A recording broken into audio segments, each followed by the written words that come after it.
Okay, y'all, so we back. Now, before we get started on this topic, let me state that it's going to be two different talking points in this video, because why I don't fully agree with the Meg situation when it comes to the backlash, I'm not in agreement with this 304 culture as far as the music, because I'm always thinking about the youth. I'm thinking about our young women, our little girls that may look up to these women and idolize them. It's so many different messages and agendas that are being pushed out here in society when it comes to social media and the peer pressure. The youth are more influential.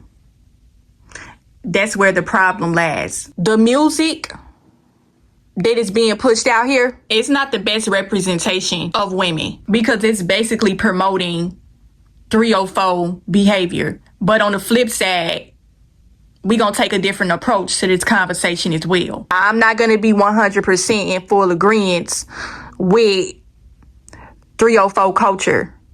But when it comes to who you are as a woman, your womanly essence, I can't argue with that. A woman is allowed to express herself however she chooses. I wasn't going to speak on this topic because I did say that I wasn't going to make celebrities the focal point of my channel, but since we talking about a lot of women-related topics, I really do feel like I should touch on this, because we have kind of touched on this in previous videos. We talked about womanly essence, and some women embrace their bodies and who they are as a woman in different ways. Some women are comfortable with themselves, and these are usually the women that are viewed by society or categorized, classified as 304's.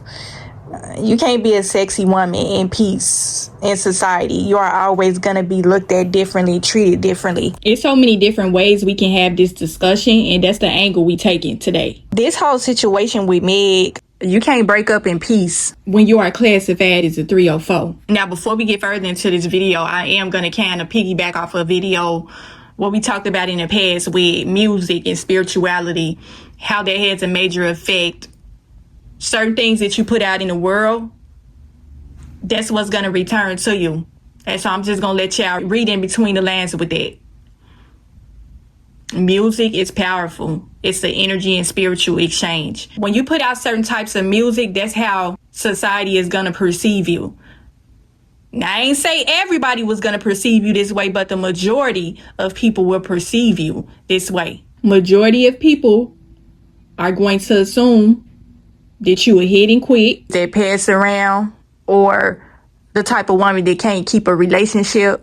I seen the meme of her throughout social media. I seen it on Facebook too, and I thought it was nasty. It was mean, where they had a picture of a whole bunch of men standing in line waiting for their turn with her. The way the picture looked, it was mean-spirited. It was meant to mock, ridicule Meg, basically talking about her dating history, how she'd been with all these different men. Here's the thing about it. The reason why majority is classifying Meg as the 304 is because of the type of music she make and just based off of who she date. Misconceptions and opinions are not 100% factual.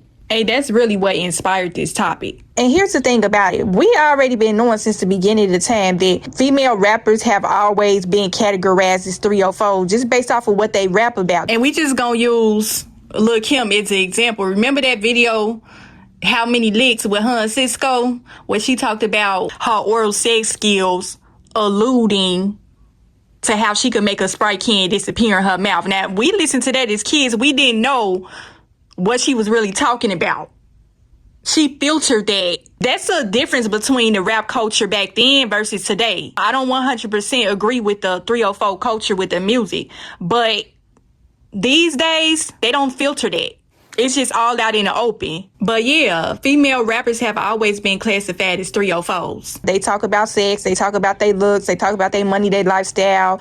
And what makes it a bad representation is the message that's being pushed is that they obtain these certain lifestyle with 304 behavior. But here's my thing. Just because a person may sing or rap about certain things, you cannot automatically assume that is their reality. This just kind of puts you in the man of where, because it's plenty of rappers who have came out through radio interviews with their truth about how they rap about certain things, and that's really not their lifestyle. They basically said, I know I talk about this stuff in my music, but I don't really live this type of lifestyle. The only reason why I'm talking about this is because this is what sells. This is what get people attention.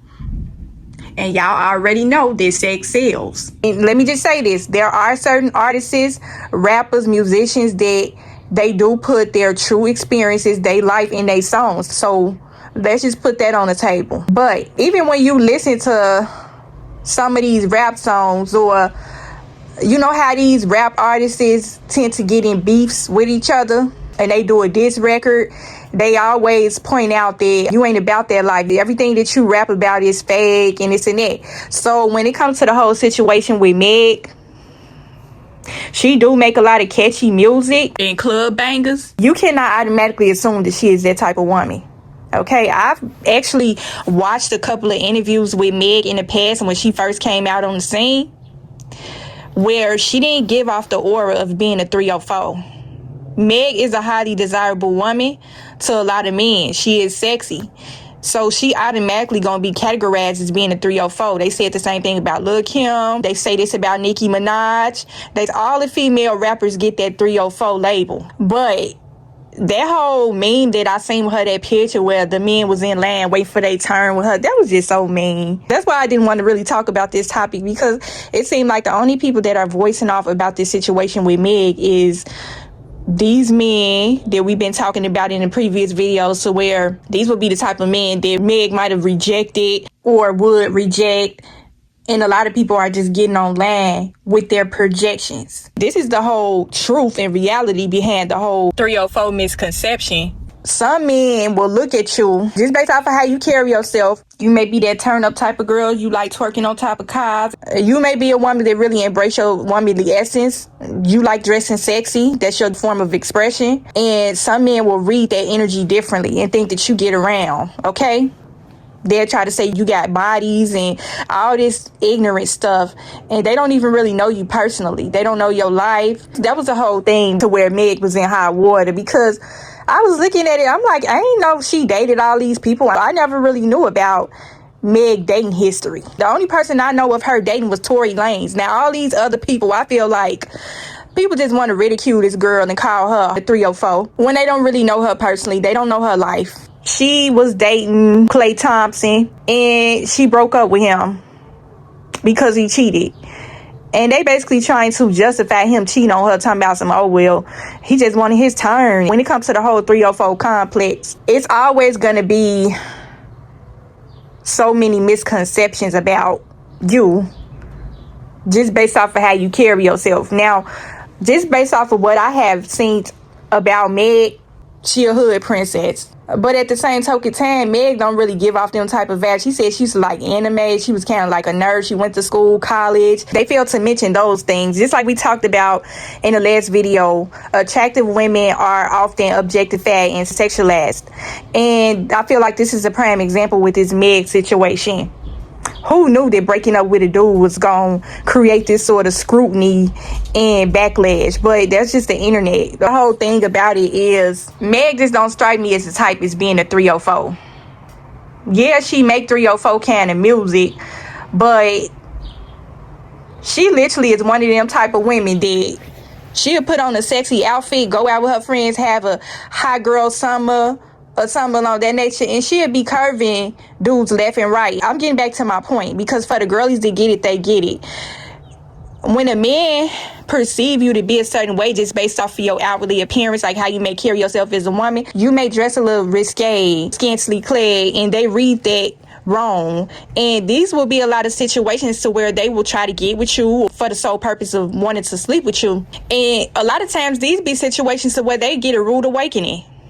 Okay, the most risque woman may carry herself a certain way on the outside, but she can be very much a lady. A lot of these men ain't gonna come and admit that they have been rejected by women that they perceive to be a 304. These will be the type of men that will lie on their D and say that they slept with you when they barely even got the time of day from you. Okay, these will be the type of men that will get mad because you consistently ignore their DMs, or you just have rejected them and they go on this whole hate speech spree or this 304 rant because they simply upset that you didn't give them a time of day. When you don't get to know a person and you automatically judge them off their outwardly appearance, these are often situations to where things tend to backfire, because these be the people that be sitting up judging people, feel like they really know their life, they dating history and all this and that. But then once they come across some information, or they really have a personal encounter with you, and you are not who they perceived you to be, they all shocked and surprised and amazed that you not this 304. And that's the whole energy I read off of Meg, okay? This ain't me capping for her, nothing like that. I don't know Meg personally, but I've never been the type of woman that was too judgy. And so I'm always trying to see things from different perspectives. I honestly feel like a woman shouldn't be policed on what she can and can't wear. We are all our own individuals. We have our own life paths. So nobody should be, oh, you can't wear this, you can't wear that, because people gonna perceive you to be a 304 or this or that. Here's the thing about it. It doesn't matter how you show up in the world for yourself. People are gonna judge you regardless. You can be all type of 304s to these people. And see, this is the one thing about it. And a lot of people ain't gonna be ready to hear this. But y'all know we always come keep it real on this channel. The main women that society perceives to be 304s, some of these women have the purest background. Some, okay? We ain't gonna excuse the fact that some of these women are 304s. We ain't taking away from that. You cannot base who a woman is reputation wise just off of how she dressed, because the most purest woman covered from her head to her toe, and I promise y'all, I cannot lie, they'll be the main ones that be out here. They got all type of bodies, and these be the main ones that people tend to overlook just because they appear to be modest, pure, and pristine. Like we just talked about a little while ago. And for the girlies that have been through these situations before, these men ain't really got the time of day with you. They thought that they was gonna be able to get you in bed or have something to go hee and ha with they boys about. And when you didn't give them a time of day, they was in their feelings about it. So they still went and lied on your name, said that y'all slept together and y'all never did. He barely got a boo from you. That's all I'm really seeing with this whole Meg situation. But that meme with all them men standing behind her, that was just mean. This is the whole downsides of being a quote unquote sexy woman. Because just like we talked about in previous videos, there's all different types of women, beauty, all that. Some women express their beauty and they womanly essence in different ways. They have the free will to do that. That's just my personal opinion. But if you have ever been a fly on the wall in the conversations with these men, they even said themselves that the purest women, the church women, are the biggest freaks. They the biggest 304s. Let them tell it. That's been a word on the street since the beginning of the time. So that goes to show you that appearances has nothing to do with a woman's reputation. Even the purest woman, they say they thought this woman was classy. She appeared to have all types of decorum. And then come to find out, she ain't no different than Lil' Kim making spray cans disappear in her mouth. He was able to sleep with her the first day. When it comes to the whole 304 appearance, that's why I respectfully disagree. And this is another thing too I want to say. And I feel like a lot of people ain't gonna want to hear this either. When it comes to the whole 304 complex, even being an attractive woman, you probably have been perceived to be a 304 at some point in time in your life. Some men and women will throw that label on you because it's something about how you may carry yourself or just your attractiveness alone that they may be envious and jealous of. That's another thing too I want to point out. Just based off of being approached a lot, you tend to know how to converse with them, have connections with them that's not sexual. And some people will be jealous and envious of the fact that you just know how to connect with people. And that's the whole energy I had got from Meg too, just watching a couple of interviews from her in the past. She just seemed like that well-rounded kind of person that tends to get along with a lot of people. But she just got mad sex appeal. And people have misconceptions about that when it comes to her image. That's another thing I haven't heard nobody really touch on. Highly attractive women are always classified as being a 304. And when the truth be told, a lot of these women have rejected so many men because we already know the intention behind why they're approaching us in the first place. And I'm just going to point out a verse from Ice Spice song. I think it was a Betty song. When she said this verse, I resonated with it so much because it's 100% facts. And it applies to the situation with Megan. She said he was just begging to hit I don't even be giving these niggas a shot. I know he don't want me for me. He just want me for what I get. That's 100% fact, okay? People may not agree with Ice Spice and her music, her image, but a lot of the truth is in the songs. These men be begging to have sex with you, and you really don't be giving them no type of chance because you already know why they trying to holler at you. They just only want to sleep with you. Because you got a nice body, you a baddie, okay? That's the name of her song, Baddie.